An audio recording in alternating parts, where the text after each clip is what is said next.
Good afternoon, Class 202. This is JSV News, reporting live. Today's top stories are scarcity, a situation in which there are unlimited needs and wants, but limited resources. The United States shortages of nurses represent just that. Due to the price ceiling of Medicaid, the supply and demand for doctors are greatly shifting. The unemployment rate might actually be greater than what appears to be on current reports. Scarcity, a situation in which there are unlimited needs and wants, but limited resources. The United States shortages of nurses represent just that.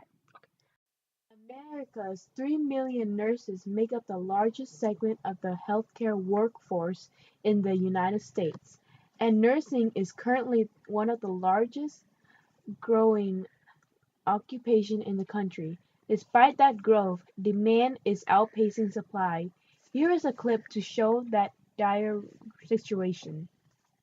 It was a UN Secretary General who once said, constant attention by a good nurse may be just as important as a major operation by a surgeon. But attention from a nurse is getting harder to come by. Part of the healthcare mess that is not getting quite as much attention as the battle over health insurance.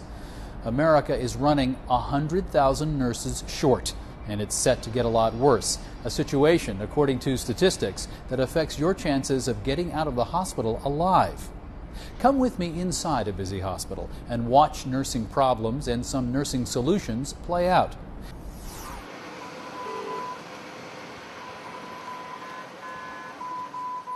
Don't get lost in this web of medical gear. It is keeping this terribly injured young woman alive.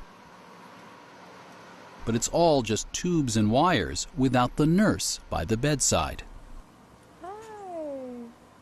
Do you know my name? I'm Mary Grace. We've met a few times, but very briefly, and you met a lot of new people. So I'm not going to hold you to that.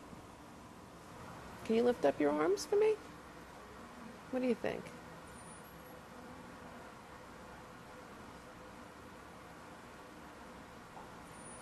Get them up.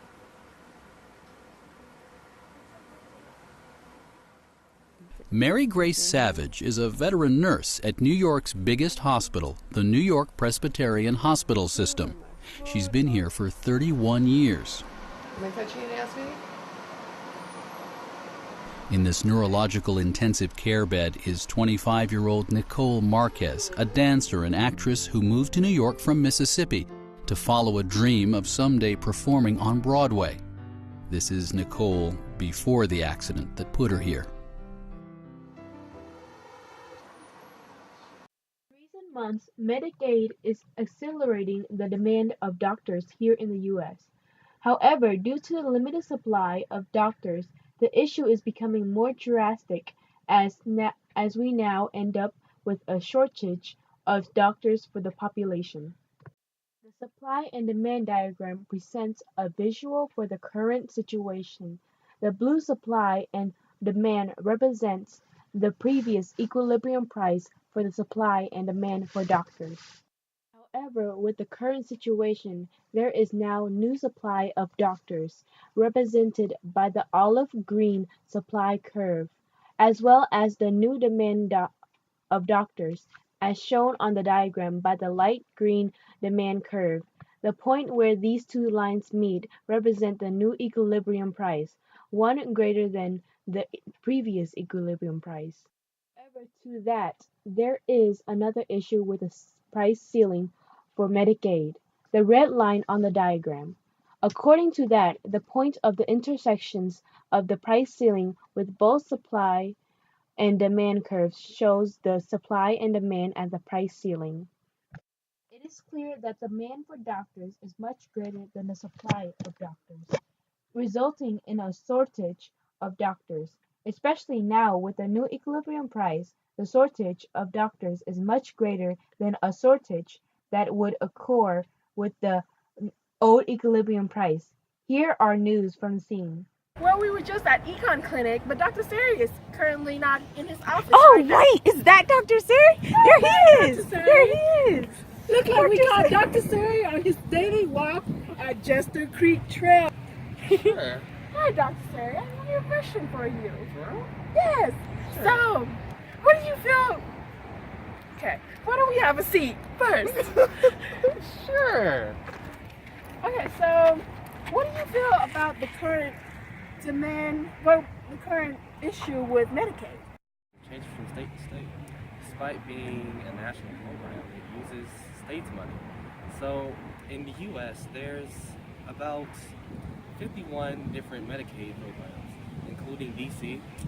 Since we're doctors, we don't get enough reimbursement for the program, so I don't really blame doctors around the country for refusing Medicaid patients. The current demand and supply for doctors right now. It's clear that the demand is rapidly increasing. Now that there's a price limit on Medicaid, more patients want healthcare now than before. In addition, baby boomers are getting more to the age where they're constantly needing healthcare. It's not all surprising that the supply decreased. I mean, since baby boomers are retiring, less people in the labor force, and more receiving at the end of age. In recent years, there are new job opportunities, especially from Silicon Valley, are becoming a lot more popular towards the younger generation than becoming a doctor. It's seriously becoming an issue, and we need help with the younger generations. People always are going to get the need for healthcare. Thank you, Dr. Sari, for your time. Thank you very much for the information. Well, you may proceed with your walk. All right. Hope you have a nice walk. Bye, Dr. Sari. Well, there you have it. That the current issue with the demands and supply for doctors, we need the younger generation to become doctors. Now back to you, Janicia. Many Americans today are ready to work, but none of their current skills matches the job opportunities in their area, so they are not looking for work and therefore are not registered as unemployed. Here is Savon at the scene with a survey. I'm currently here on Jester Creek Trail, currently surveying people on the current unemployment rate. God dang, she was unemployed. Hey, miss. What you trying to do? I don't. If I got is these tissues. No, man, I just want to ask you a few questions. Questions? You a cop? No, Then what you doing? I'm only trying to interview you. Oh, this is an interview. I'm gonna be on TV. Let me get my brush.